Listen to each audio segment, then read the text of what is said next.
everybody. Welcome back. Happy New Year. Thanks for coming back to another episode of Unraveled and Rising. I'm here with my two soul sisters, Terry and Kimberly. Hey, guys. Good morning. Good morning. Happy New Year. Yes. We're going to talk about something today that we believe everybody has either done or is doing currently. And we want to talk about it from the perspective of not setting yourself up for failure. So we want to talk about when resolutions become a weapon for yourself, meaning that you set these resolutions, you have all this pressure. We're going to talk about the pressure. And then you know, if you fall off the resolution, then you feel bad about yourself. And we really want to talk about this topic today. Terry brought this up in our conversation, and we thought it was such a good idea. We wanted to have this conversation. I don't know about you guys, but, you know, Terry and I were speaking, and Kimberly too. We don't really set resolutions. We set goals, and then we have short-term and long-term goals, and we try to focus on the positive side of those. So Terry, do you want to kind of talk about what your thoughts were when you use this topic? That'd be great. And first I want to, can I just say something real quick? Yeah. Of course. Go Broncos. I am a native of Colorado. And if you guys don't know, it's been like 10 years. And this past weekend, we are going to the playoffs again. So I had to say it. So sorry.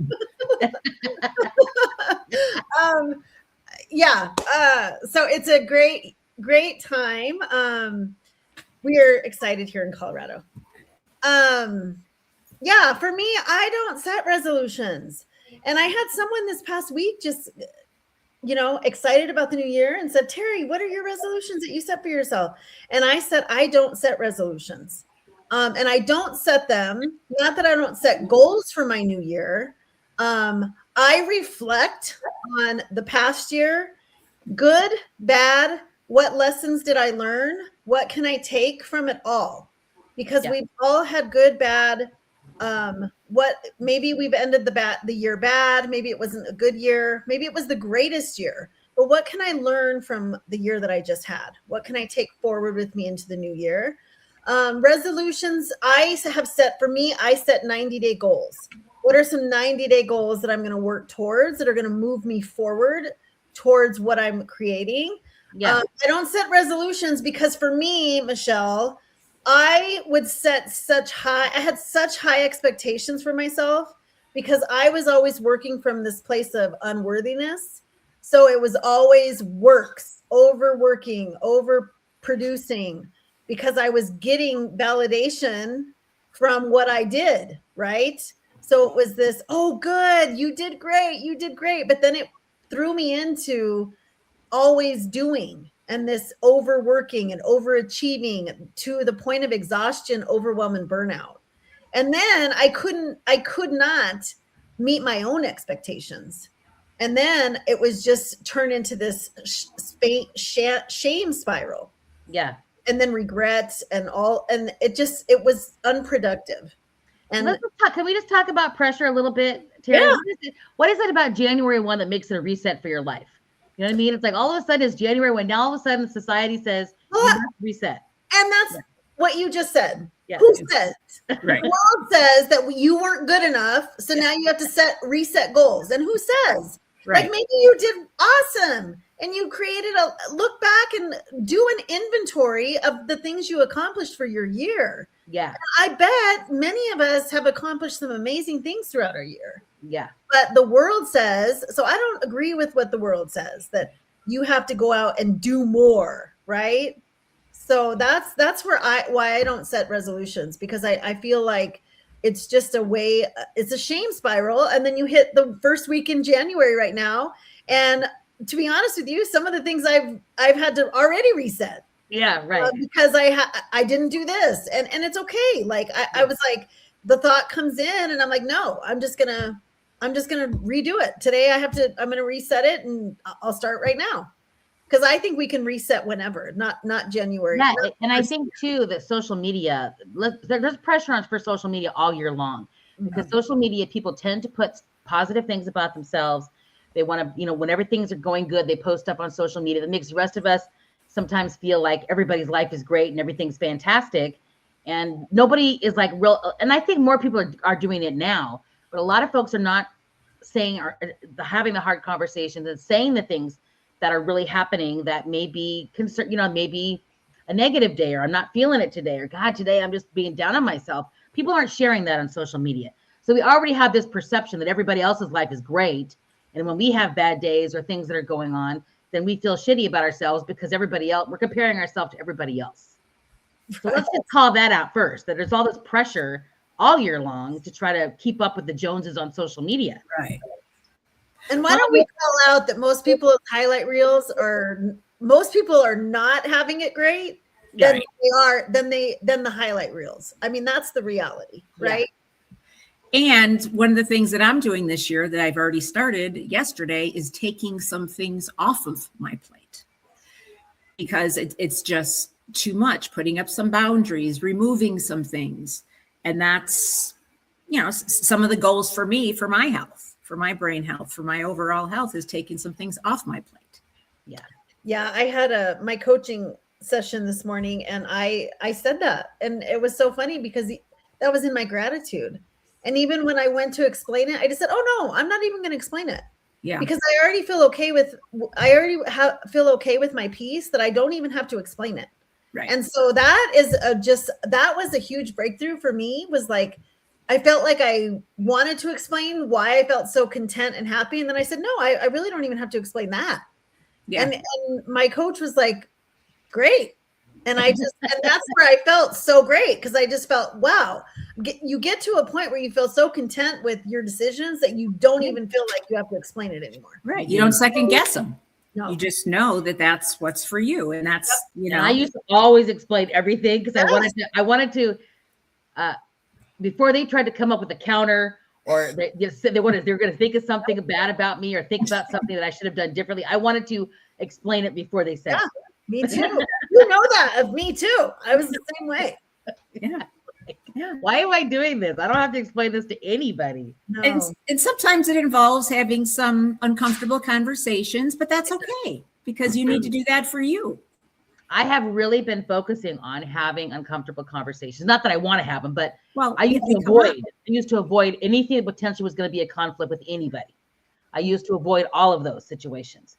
And I have just, every time something comes up where I have to have a hard conversation with somebody, I just say to myself, Michelle, you can't control their reaction. All you can do is come in with light, love and light. And if they choose to react in a negative way, that is 100% on them. And I cannot let that impact me, And how many times, after are you like, that wasn't so bad? I know. We always make it so much worse than it's going to be. Well, and then to like even not make it even more not about us, right? Is that important conversation is probably very impactful for them. Yeah. And one that other person probably really needs. Yeah. Yeah.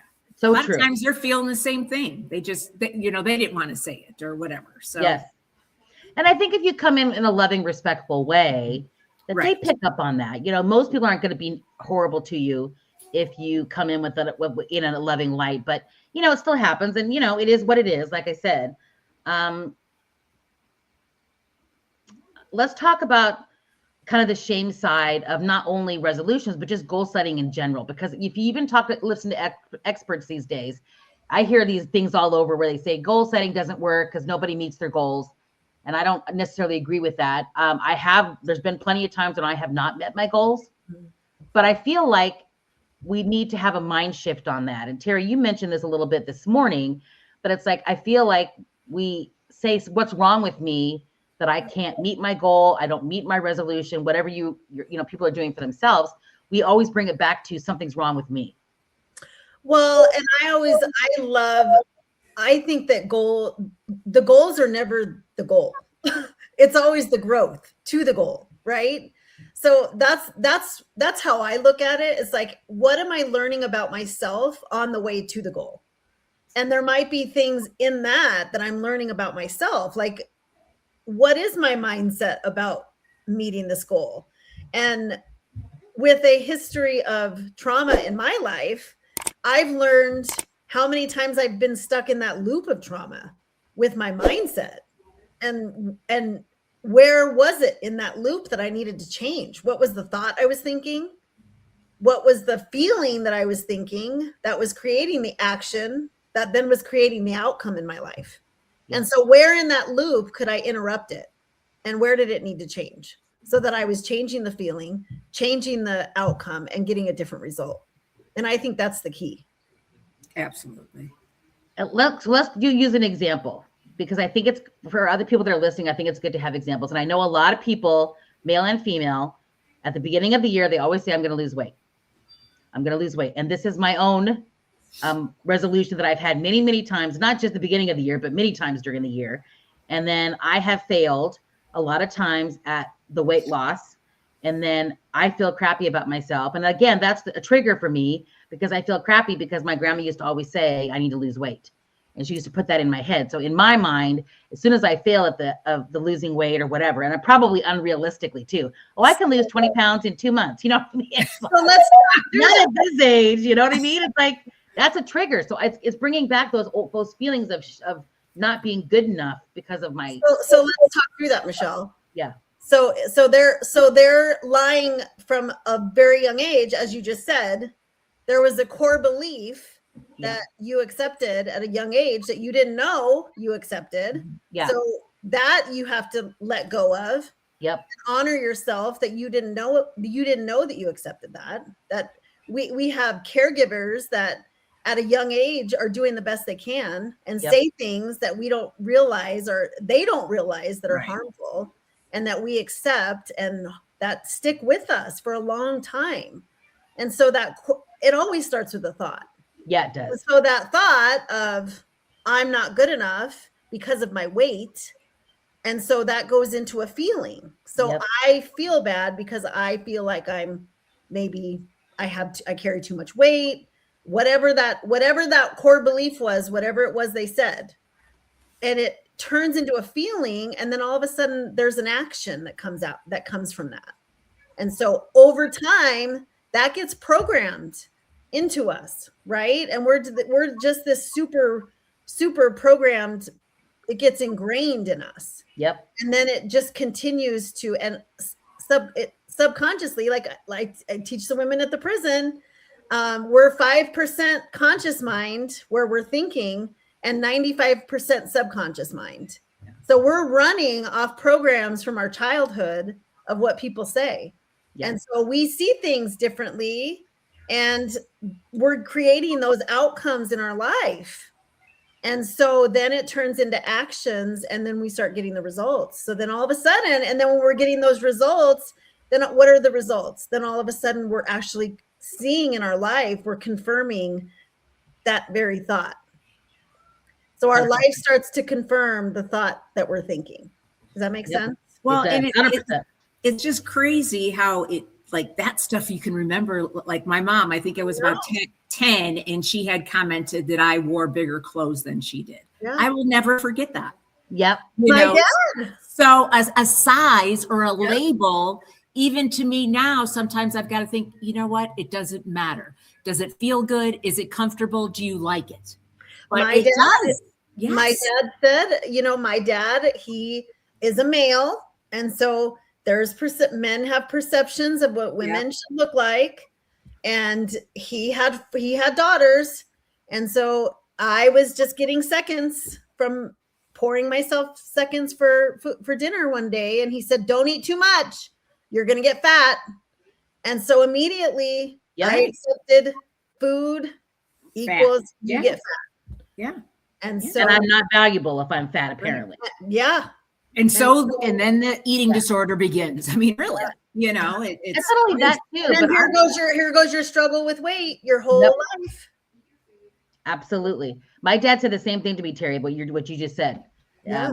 And then I had an actual fight with my grandmother Thanksgiving. My son was like middle school age, I think. And we were with her. It was just the three of us. And I got up to get something out of the refrigerator, like a butter or pickles or something. I forget, because we were sitting at our little table in the kitchen. And she goes, if you didn't eat so much, you wouldn't be fat. Yeah. And I said, I'm just getting butter to butter the bread that you put on the table. She puts all this crap on the table, and then she doesn't want me to eat it. It's like, well, maybe don't put it on the table, first of all. That's just like, but anyway. And so it kind of continued, and she kind of started spiraling. And I just got up from the table and went in the other room. And I told Antonio, he came in there, and I said, Antonio, pack your stuff. We're leaving right now. Mm-hmm. And he goes, that she's going to have a heart attack. I'm like, I don't care. We're leaving. So see, Michelle, in your environment, do you see how all of these continue to happen, and it continued to confirm the belief that you had? Yep.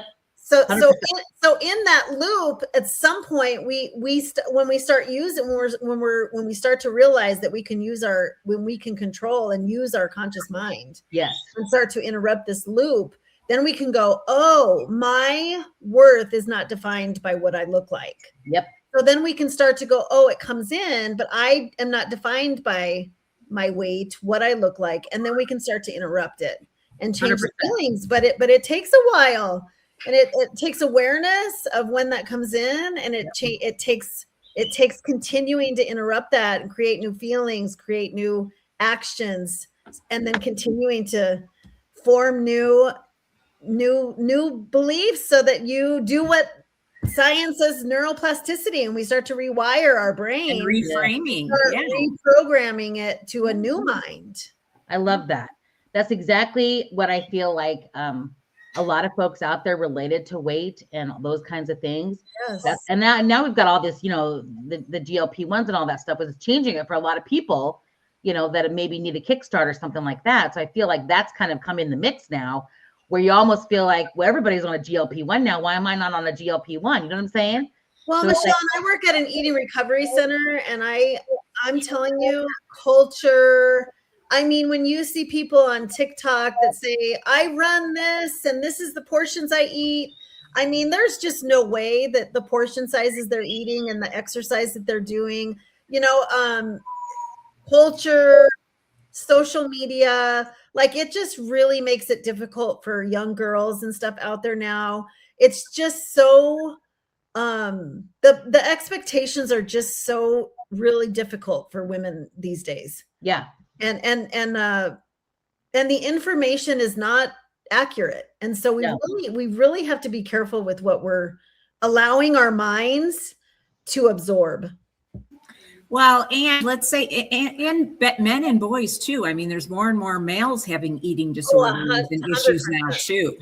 So, I mean, it's not just women, but we have to reframe that. We have to, let's focus on health versus the number on the scale or whatever the tag says, because we know depending on especially women's clothes, depending where you buy your clothes. Well, and it can even be that. I've seen kids come in that parents are like, no gluten, and we're focused on health so much that even affects them. It's not even about portion size and weight. It's, we're not going to eat this. You can't eat this kind of food, and this types of food is, and kids get focused on even the types of food and stuff that they eat, that they just don't eat anything. And so it's so many things that then it's hyper focus on health. There has to be balance. Yeah. So let's talk about reframing. Does anybody want to bring up one for you, just as an example? I don't know if you don't want to, that's fine, but I just want to give you opportunity if you want to bring something up that is one that you have kind of continued. For me? Yeah. For me, it was just feel just like worth. And then I had to, just not feeling worthy. But then I had to realize that my worth wasn't from the world. And so I am inherently worthy. And so when that comes up, I have to remind myself of that. And then, so the thought is I'm not worthy. The belief was, so I had to change the belief, right? Yeah. So, but when the thought came in and I started believing that, then it started to show up in action, which was people pleasing, overcommitting, so not having good boundaries. And then the outcome was resentment. It was anxiety, overwhelm, burnout. It was all of that for me.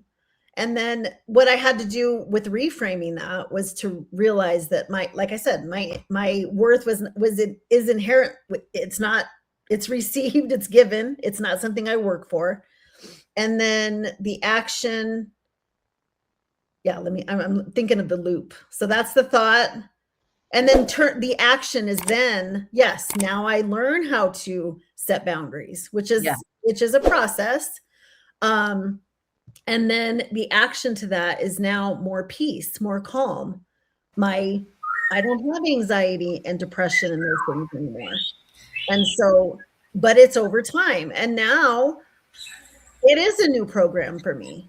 I am not programmed by that anymore. And it's not that it doesn't come up. So I'm going to tell people it's not that that still doesn't come up sometimes, especially when it's people that are very close to me. Yeah. Especially when my kids, like sometimes things might come up and then I'm like, that thought of, oh my gosh, I wasn't a good enough mom, Right. know, because they did go through a lot of stuff when I was going through my stuff. And then I'm like, no, that's not true. You know what I mean? They say things to me because I know my kids went through their stuff with me, and that stuff, they may be talking from that part of them. And I have to have empathy and compassion from where they are. And Yeah. it's not about me. They're also growing, and I have to have empathy and compassion from that part of them that is speaking to me. And that is that part of me, I do own that. And I can't get mad about that. Yeah. So I just have to, again, I have to go, where is this coming from? Is this about you? And so it's a whole process that I have to go through in that moment. Yeah. But I have to know the truth. And so that's kind of what I do. I'd like to talk a little bit about boundaries, because boundaries is very different than I'm not speaking to you anymore. Yeah. That's my boundary, and I'm not speaking to you anymore. I mean, that's not a boundary. And to go in and try to set a boundary in a really unhealthy way isn't a good idea either. Like if you just go in like, I've decided I'm setting boundaries now, and so I refuse to do this, or like you have to. That's also and is it really a boundary or is it resentment? Yeah. Right? Like you have to ask yourself, what is your intention? Yeah. Like let's get real here. Yeah. Because Have you been set? Has there been an issue with boundary setting with you recently, Kimberly, that you're dealing with? Well, just one that I shared with you earlier that I, talked to my counselor about, and setting with my husband some boundaries that are true boundaries, things that I was feeling resentful about. And part of the taking some things off my plate, part of that is him owning some of his own stuff instead of me feeling like I have to take care of it. So, we had a very good talk, and he was fine with it. We'll see long term.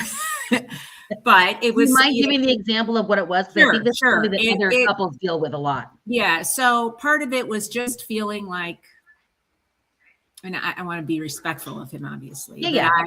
That I have to clean up after him, or that it's expectations that I do all of the laundry. Just things like that it's like, I was having a lot of resentment and a lot of feelings about it.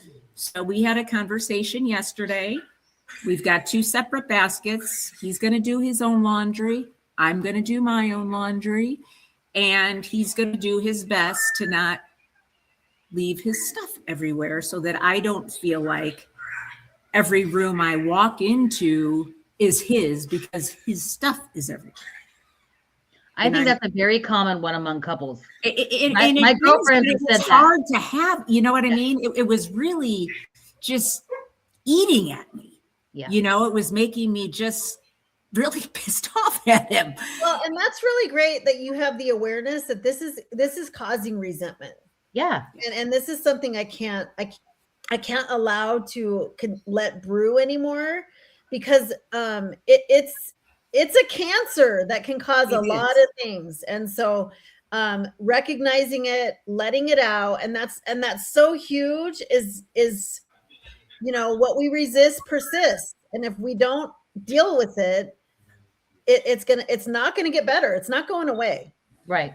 Well, and the key for us is always, I kind of let him know on the phone yesterday that I had something I wanted to talk with him about last night. And then asking, is this a good time to talk? Actually, he asked me, do you want to talk about what you needed to talk about now? Because I've asked him in the past, please make sure it's a good time for me, because otherwise sometimes I feel like attacked, or, you know what I mean, approach if it's not a good time. So for me, it's really important, if you're going to have those discussions, to ask, is this an okay time to have that conversation and get that permission, so that you can both, be present in that conversation. So we had it and it went very well. And, my counselor gave a really good analogy yesterday. She said, women are like crock pots. All of the, we take a while before we warm up. We need the accolades or we need the this, depending on your love language. We're not just, we're men, in a snap of a finger, they're ready for intimacy. Women don't work that way. We need, and part of that has to do with when I have to pick up after somebody over and over again, it makes me less attracted to them. When I have to, when you have this resentment, when you have these other feelings. So even as little as they might seem, if they're sitting heavy on your heart and you're feeling that resentment, you need to say something if the relationship is important to you. Yeah, of course. I also want to bring this up because this has come up many times. Boys and girls are raised differently. Sexual socialization is a real thing. Girls are raised to be cleaners. If you look at families back in the day, usually little girls are the ones who were doing the cleaning, and the boys were helping the dad with the yard work or the more other things like that. You didn't have the boys, cleaning the kitchen or most of it. This is kind of more old school. Obviously, today things have changed a little bit, but I feel like women we clean in a different way. We pay attention to detail when we do housework versus men, and I think it's just the way we were raised. I don't think they're not doing it intentionally. There's a book called Raising Boys. Yes. By James Dobson. And it gives a wonderful analogy about men and women and how we are created completely differently. 100%. And it will, if you have boys, I read it because I had all boys. I have 4 boys. You're lucky.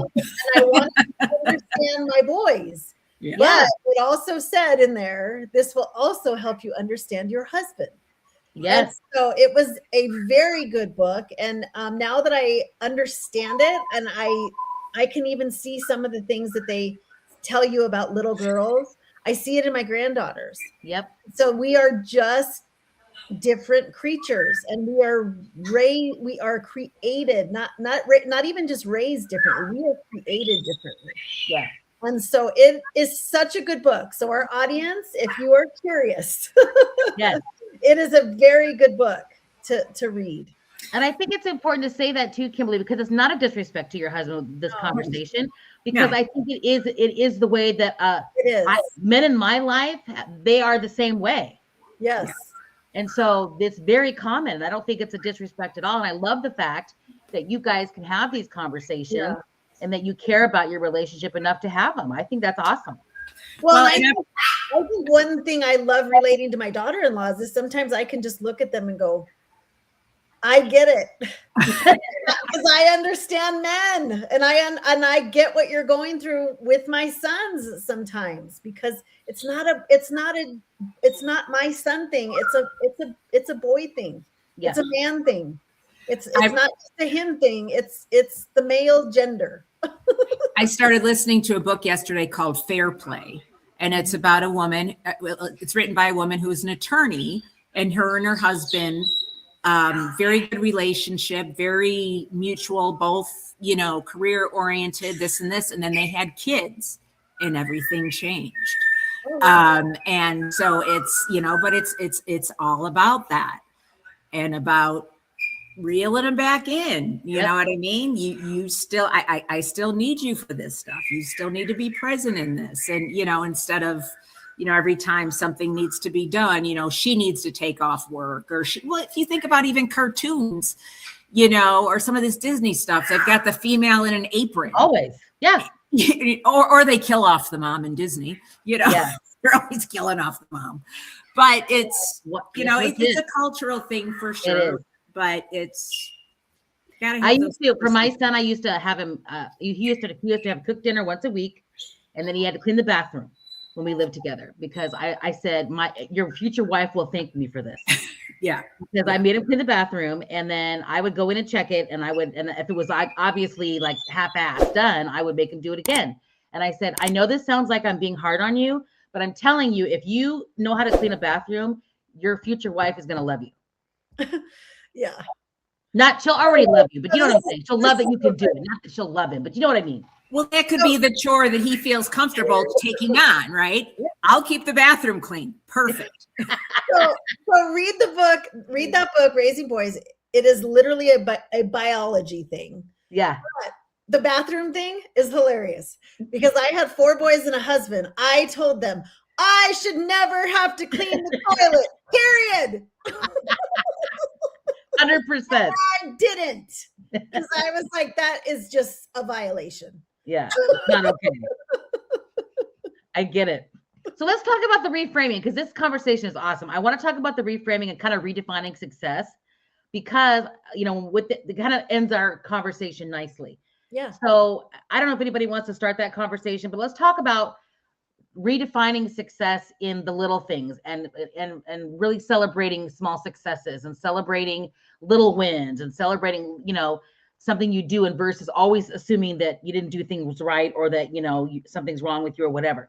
Do you want to say something about that, Terry, or does anybody have anything to say about that? So give me an example and I can reframe it. Yeah. So is there an example? Maybe for you. For me, it's definitely wanting to get out and get some exercise. Like, let's say as an example, I want to go walk at least 6,000 steps 3 times a week or whatever. But let's just say that okay. That's my goal, is to go and get out, go away from my computer and get steps in, 6,000 steps 3 times a week. Okay. So do you walk 3,000 steps right now? I don't right now because my knee is jacked up. Okay. But my knee is healing. Yeah. So here's the reframe. Yeah. If you don't hit 6,000 steps, you're already going to have the shame game going. Yep. And if you're not hitting 3,000 steps because you have a bad knee, the expectation for you to hit 6 is going to be high. Yes. So just for regular people, I'm just talking about for regular folks. This is a different situation because I got a hurt knee, but normally that would be my goal. So I would say start small with a small step. If you've never exercised and you're trying to get 15,000 steps 5 days a week, then that's too much. Oh yeah. So for me, like exercise, I always thought things had to be hard. Like to me, exercise always seemed like it always had to be a hard workout. To lose weight, it had to be a hard workout. And I didn't realize that you could sit in a chair and do a chair yoga exercise. Yeah. 5 days a week for 5 minutes and actually get some benefit from that. I did not know that. So I find something that you're not doing, reframe that by just saying, I'm not doing anything. So something is going to be better than nothing, and pick one thing to do. It doesn't have to be a big thing. So reframe it by that it has to be hard, or that it has to be this 5 days a week, and pick something small, just one thing that's going to be the reframe, is to pick something little that you can do that you're not doing right now. Yeah. And maybe that's why you're taking your calls that you're going to walk. Yes. Around your office or up and down your hallway. Absolutely. It doesn't have to be a big deal. Yeah. Walk around the house while you're on the phone. Or you're going to, every 45 minutes, you're going to stop and you're going to do 5 squats. Yeah. I mean, maybe if you work from home, maybe you get a stand-up desk and you stand more than you're sitting for a meeting. I used to have a bike under my stand-up desk, and I would just do that stationary bike. Yeah. Or if it's diet, maybe you cut out 1 soda. Start with that. Maybe you cut down a cup of coffee, maybe a salad. Maybe you add a salad to one of your meals. It doesn't have to be big, because then as you start to do one thing and you build confidence in the one thing, then you're going to start to build that confidence and go, oh yeah, I was able to do that. I'll add one more thing maybe next week. Yeah. Baby steps, that 1% every day. Celebrating that you're doing it. And also, we're so hard on ourselves. Like you said at the beginning of this episode, Terry, we probably didn't even look back at the things that we did well in 2025. We just automatically started the year. Okay, I'm not skinny enough. I'm not this enough. I'm not this enough. And I got to change everything up in 2026. But we didn't celebrate any of the accomplishments and things that we did in 2025. And I think it's very important that every single day you take a little inventory of how your day went, and you say, how did I do? And did I do my best? Did I do my best? And if I didn't, what can I just change up a little bit tomorrow? Right. Or even what were 3 good things that, went well today? That's right. It doesn't have to be complicated. There's something. Yeah. There is something good that you did. Yeah. And celebrate those little things. Maybe it's the fact that you didn't react when somebody said something, or that you bit your tongue, or it doesn't have to be huge. Or even if it's diet related, hey, they had donuts there or chocolates and I didn't grab one today. Right. Yeah. Little things. Little things. I love that. I want to have a challenge for folks out there to kind of see it as, celebrating the little successes that you have, just like what Terry and Kimberly said. Mm-hmm. And I think, and Dr. Ed that's our life coach. He tends to come up with these kinds of things. What would success look like if I were kinder to myself? What would today look like if I were kinder to myself? What would the, your assessment of what happened today look like if I were kinder to myself? I feel like ways that you start just having a question like that to really get you thinking about, crap, I did focus on all the things I did wrong today instead of being kind to myself. You know what I mean? Like, that's kind of the challenge, is to really start with small things that could be wins, like Terry said, and then focus on being kinder to ourselves and reframing that picture, because I am valuable exactly the weight that I am today. The concern I have is my health, and I want to be a healthier person. Yeah. And I'm pre-diabetic and I don't want to get diabetes. So I want to be healthier so I don't get diabetes. That's important to me because that runs in my family and I don't want it. Yeah. So that's kind of what I'm thinking about, is it's not about the vanity of the weight. It's about health for me, Well, and Michelle, how is that going to make you feel? Yeah. Right. Not getting diabetes, you mean? Oh my gosh. Yeah. How am I going to feel with less weight on me? It's going to be better for my knee. Yes. First of all, because I have arthritis in my knee, but it's going to be way better for my knee. So I think he said what did he say? I forget the numbers, but he said something about for every 5 pounds you lose, it's like losing, benefiting your knee 20 times or something. I forget the numbers, but it has just every small little weight loss. Yeah. Can have huge impact on your knees, your ankles, things like that. Well, and your blood sugar. I was just going to say, just increasing physical activity, just a walk decreases it by 50%. Yeah. Walking. Well, and that's when I wore that CGM. That's why that was so, like, you eat a meal, you see your blood sugar go up, just go for a quick 10-minute walk, bam, goes down. I mean, it's. I haven't put that. I bought one of those, Kimberly, and I haven't set it up yet. I need to do that. Yeah. It's pretty obvious that carbs probably are what's causing blood sugar increases, but you still want to monitor exactly what it is. Yeah. Well, and just carrying more adipose tissue, which is just fat cells, it's insulin resistant. Yeah. So that's what it is. When you start losing that, that's where blood sugar goes down. Yeah. Right.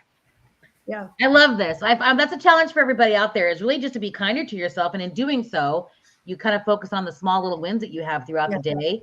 And I am a believer in goal setting. I think the 3 of us are definitely believers in goal setting, not resolutions. Absolutely. But we have short-term and long-term goals. Mm-hmm. We have goals for the week, goals for the month, goals for the quarter, goals for the year, and goals for 5 years. You know what I mean? Like we are trying to, and again, if I don't meet the exact goal that I set for myself, again, whatever I did accomplish to meet that goal is a win. Absolutely. Yep. And that's how you have to reframe it. It's not all about, I set a goal. And a lot of times I've set financial goals for myself in my business, and I didn't meet those exact financial goals. And again, well, here's something I want to leave with the audience. Yeah. If you say you want, if people say they want a new year, 2026, and I want it to be better, and these are the goals that I have, or I'm just putting it out there that I want it to be better than last year, but you don't have set goals of what you're looking for. You can say you want to go to California, but if your GPS is not set that way, you're not going to make it there. Yeah. So writing down those goals, 90 days, 30 days, 90 days, 60, 30, 60, 90, 100, 120, whatever it is to get your GPS set to where you're going. Yes. So important. Or you're write it down. Go. Yeah. Write it down. Write your goals every single morning when you're doing your journal. I know that sounds cliche. Everybody says manifest and journal and all this stuff, and it's kind of like probably overused, but it does actually work. Even though it does actually work. When you write that down and have that intention every single morning, it impacts what you do for the day. And it's not even conscious. It's a subconscious thing, but it does it does make a difference. It does. Absolutely, it does. And having that target to aim for. Yeah. And sometimes, find a buddy if you have somebody, accountability partner. Yeah. Because that can work too. You just text each other, at the end of the day, hey, what'd you do today? Or, that helps too when you say them out loud. Yes. Absolutely. So don't let resolutions or even goals be used as a weapon in how you treat yourself. Don't do that. That's the theme of today's episode. And next week, we're going to have a really exciting episode because we're going to have a woman on that Terry knows who's going to talk about sexual trafficking and her experience. And it's going to be a great episode for us to understand and be able to kind of learn more in that regard. So Terry, thank you for bringing her on next week. We're excited. Yeah. She was has had a huge impact on my own journey. So I'm excited for her to come and share her story. Awesome. Thanks, everybody. We appreciate you. Happy New Year. Happy New Year. Go Broncos. Go Broncos.